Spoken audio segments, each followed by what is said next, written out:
What's up, everybody? Welcome back to the Guitar Corner. I got my trusty rat shirt on today because today, just for you, Wade Hampton, is Metal Day. You know, you got to start with the clean part. Growing up, I always heard the clean part because that means something deathly and scary is coming after the beautiful part.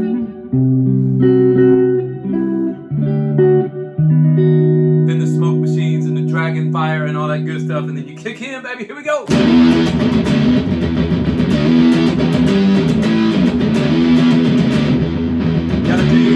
Gotta do your Invago.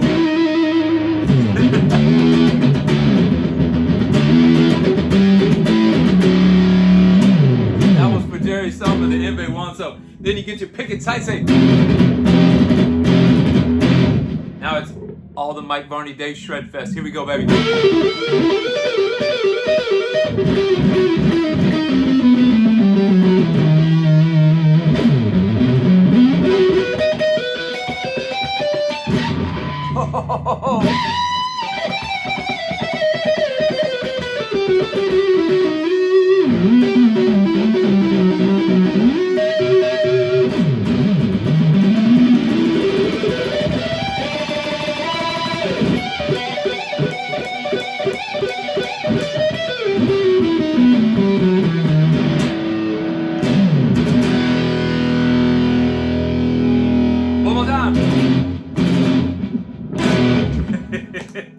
Hampton, I hope we got a little of that in there. It's just right. Folks, this is a blast because it leads me to something I want to talk about anyway, which is getting our right and our left hands together. Of course, the video you need to send me is when I put 12s and 13s on a Les Paul to remember that when I do my little metal bends, it's gonna be I'm gonna need a little more than I put into it there. I think I had some unleaded gasoline or some decaf coffee behind that one bend there. But this reminds me of something. I want to talk about some of the people I grew up with and hear about some bands that you folks grew up with in the rock and roll, metal, hard rock circuit. But let me give you something to work on real quick. Folks, I learned this from a man named Ray Barry at Miller Music back in Wichita, Kansas when I was, 13, 14 years old. My mom was cobbling together that money to get me some guitar lessons. And he showed me a thing called the Spider. Now, let me show you what this looks like just without even barely hearing it. See how that looks like a spider? Now see, Halloween's coming up. If you see this from this side, I'll turn the volume up for you fine people.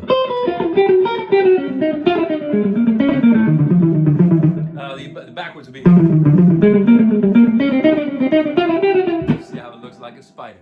The cool thing about that, it took me a long time to get it, is it's just one of those things you can do pre-show, backstage, or if you're just hanging out and want to get warmed up to play. All it is these 4 notes. You can put them anywhere. You can play anywhere on the neck. It's just 4 notes chromatically on all strings. And what you do is you go, that's 8-7 on the first string. Let me turn all this reverb and fun stuff off. 8-7, and then 6-5 on the second string. Now you invert that and go 8-7, second string, 6-5 on the first string. He said, man, you got some jazzercise going. Right like this. Now do the same thing in the next set of strings. Right?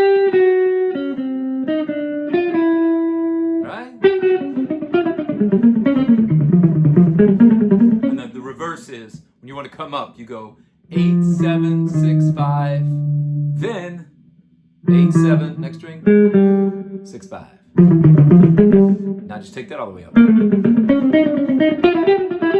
You see, I'm doing it muted picking style because I want to get that tight. But you could do it open.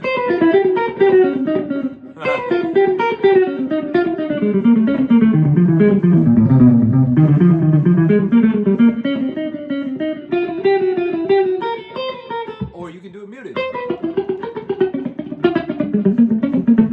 Right at the bottom, here we go.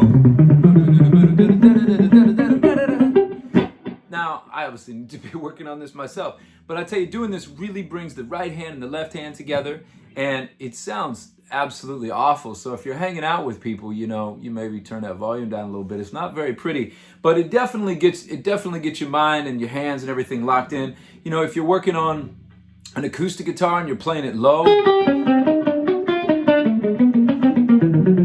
get your hand really used to the shape of the neck. And if you're really making that stretch, it's moving everything. So the cool part about this exercise, as absolutely god-awful as it sounds, is at least you're working everything. You're not going to have, one finger that's kind of weak. If you're trying to go after the solo stuff or the metal stuff or some trickier chords, you want to make sure that everything's working, all pistons are firing. And it also definitely locks your right hand in with your left. So that's a kind of a fun exercise. Again, it's not going to win you any friends with the sound of it. But it's kind of a cool, fun thing for kids, man. Show them the spider. Say, look, watch out, the spider's coming to get you. So anyway, work on that. I grew up on, you've heard all my Kiss stuff. First concert was Kiss at age 4. But I found my hero for a long time when I was first starting out, man, 10, 11 playing, was this man right here. And I still had the magazines that Jim Castley gave me in Brighton, Michigan. It was Randy Rhoads. That got me into Ozzy. That got me into, Def Leppard, the early Def Leppard stuff. Motley Crue, 1981 was their first record, Shout at the Devil. And if you want to take metal and hard rock back, I think Black Sabbath's the first metal band. But if you want to kind of look at when a lot of, the 80s rock, harder rock stuff started, you kind of almost have to give it to Crue. I'm a huge Judas Priest fan. Actually, we're doing show and tell early today. I dug this up for you.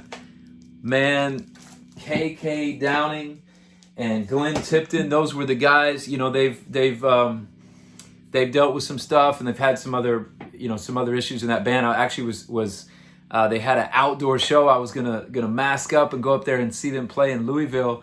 And I didn't get back from Savannah in time, and they actually have canceled their tour because their new guy, Richie Faulkner, I guess is having some heart issues. So, man, big up to Priest. Their last record, it is not only the best, in my opinion, the best Judas Priest record, but I think Rob Halford is 70 years old now. He sounds like he's 20 years old, just an assassin, just eating lead vocalist. It is unbelievable how strong that man's voice is at that age. It is unbelievable that they're making their most fierce, tight, I think, best songs. They're going after some fascism on there too. It's just a heavy, heavy record. So I hope Priest can keep making records because I think they're incredible. But I read this cover to cover here over the last, it's been too long since I've seen y'all. I know it took too long of a break. I'm still going through my dad's stuff, my grandfather's stuff, and crying my little eyes out. But I had a blast with this. Romanesco, if you haven't read this, buddy, this is the one. It's a blast. I don't know if you guys saw the movie Rockstar with Mark Wahlberg, but that was actually based on Rob Halford. It took him a long time to, he was working much like Freddie Mercury, man. He had to, kind of not talk about who he was, and he didn't come out till a ways into his career. But man, I tell you, he's more fearless than ever, and I just think he's just incredible.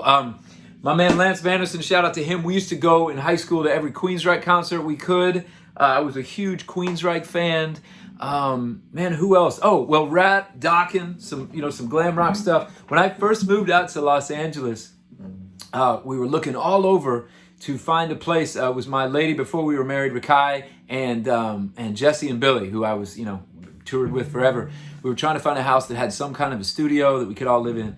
And we just day after day looking through, trying to find anybody to put up. We had a bunch of dogs too. And I knock on the door to try to get this rental house. I go up to Santa Clarita, and who opens the door is Jeff Pilson from Dokken. And he's in his shorts. I think he's been doing yoga. He's like, because I ended up talking to him about, nerding out about yoga and stuff.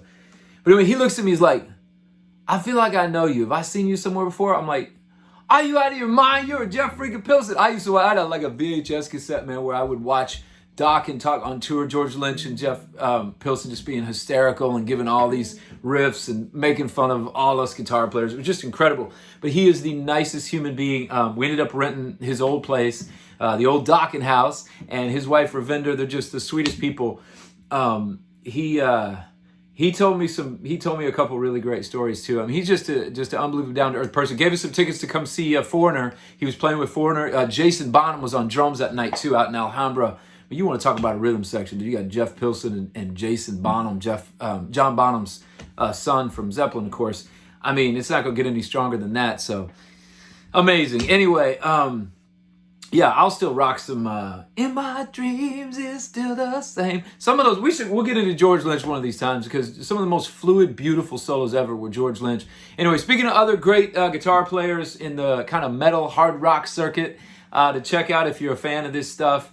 I don't know if you missed these guys. I know everybody's heard of Yngwie Malmsteen. I was way into Yngwie, but Mike Varney was signing a bunch of cool people. There was a cat named Vinnie Moore. I was way off into him. I did his instructional videos when I was trying not to get beat up after school and running home in 7th grade.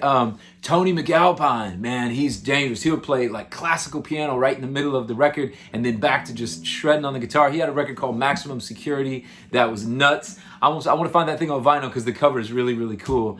Man, who else back in the day? I know I'm skipping some people that freaking changed my life, but yeah, I mean, what kind of kept me out of trouble in high school was just going around in a Walkman with Queensryche on a loop. That's probably what got me into all these movie soundtracky conceptual, things that people are like, this music is depressing. I'm like, no, this is cathartic. That's a fine line, depressing and cathartic. But yeah, I mean, I'll always have some metal in my heart. Wade's great because he's, everybody knows, Wade Hampton. That's any the few of you that are following this that are in our crew, man. He does. I'll do the studio tour sometime. His paintings. He's done a million of our videos, all of our record covers. He's just absolutely. He's the best man at my wedding. He's as good of a human being as they make, and an incredible artist. We have a lot of long, wonderful geeky talks about. Life and the meaning of everything, and art and what's not art, and not fooling ourselves into not worrying when we make stuff, and being fearless, and all those things we got to do in order to show up every day and get the inside outside. So anyway, metal fans, I love y'all. I hope you had fun with this. Check out that Rob Halford bio. And work on the spider to get your chops together if that's what you want to do. If you don't want to play any of that stuff, that's fine. I hope you'll still keep hanging out at the Guitar Corner, because if you're just a songwriter looking for chords, we're going to be talking about that. I think on the next session we're going to do a little psychology. It's about time we talk about some kind of bigger picture stuff for a second. But anyway, 10-4. I'm gonna go dig up my old Judas Priest t-shirts now too. I know I didn't get rid of those. Joe Procaslo gave me one of the coolest ones ever from Fuel for Life, and I know it's up there in the stuff. So anyway, love y'all. Hope everybody's good and safe, and staying safe. We're gonna get through the last of this freaking pandemic. I know it. We gotta keep the faith and keep our dang masks on. Anyway, talk to you soon. Bye.